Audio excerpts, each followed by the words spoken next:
I'm Chuck Evergreen. And I'm Sandra C. Acidity. And this is ASPN Environmental Coverage. First off, we have some corrections from last segment. It was actually 11,000, not 1,100, fewer square feet of ice in the polar ice caps. And ExxonMobil raked in $8.4 billion last quarter, not $7.4 billion. And we would like to apologize for the unprofessional and inaccurate report that pandas have gone extinct. We would like to assure concerned viewers that they are, in fact, still around. And that is a relief. We need those pandas. They are important. That's true. Now, let's move on. A recent study shows that, contrary to popular belief by skeptics, science is still, in fact, the best way to ascertain facts about a physical phenomenon. What do you know? Who knew? But tonight's big event is the preview for the huge environmental debate you've all been waiting for. The Sigmund Happer CO2 debate. The fans are excited to tune in for this debate. It's going to be a big one. That's what she said. Wow. Mature, Sandra. Does CO2 play a significant role in global warming, and what should be done about it? Find out. This is the debate you've all been waiting for. William Happer is a professor of physics at Princeton University with a PhD in physics from Princeton University. He studies spin-polarized atoms and nuclei and the application of these spin-polarized systems in other areas.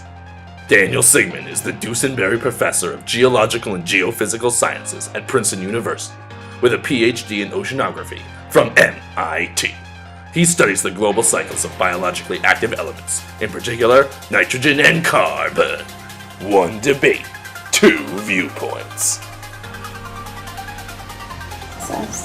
I think it plays a small role, not very much. Carbon dioxide is the dominant driver for warming. Yes, I mean it makes plants grow much better. It makes plants resistant to drought.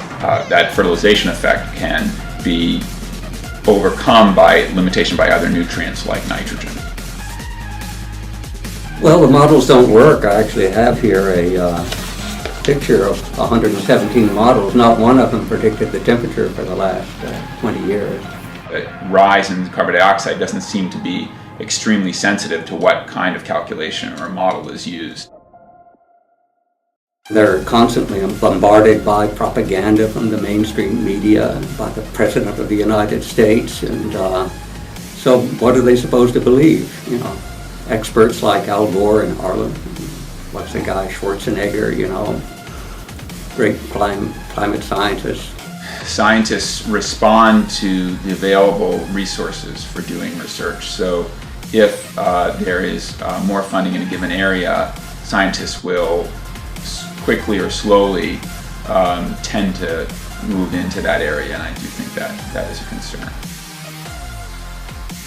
Take Germany, you know, in Germany it's been the most massive transfer of wealth from the poor to the rich that Germany has seen, you know, in over a century.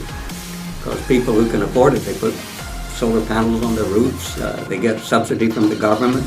The poor guy who pumps gas on the Autobahn can't afford that. He lives in an apartment, so his electricity bill doubles or triples, and the guy like me who can afford the solar panels, he pays nothing. So it's a perverse thing. It hurts the poor. Those who are who have the least resources have the least capacity to pay for adaptation to climate change. How does the old saying go? You know, when you're in a hole, stop digging. Mm-hmm. So I guess that would be my advice to other scientists. For this much of the carbon dioxide change, it's really hard to believe that the greenhouse effect won't yield a large temperature rise. These competitors are ready to think on their feet. Chicken Little. When do you know an alarmist is an alarmist? Technical forecasting of the stock market. Colorful maps. They're not warm and cuddly. Cute, but run away. Steamy and hot. Good surfing, already wet streets on high tide. The Sierra Club running the world. And I don't know. I imagine little kids running around with guns. Wow. Can't wait for that. That had me on the edge of my seat. Me too, Sandra.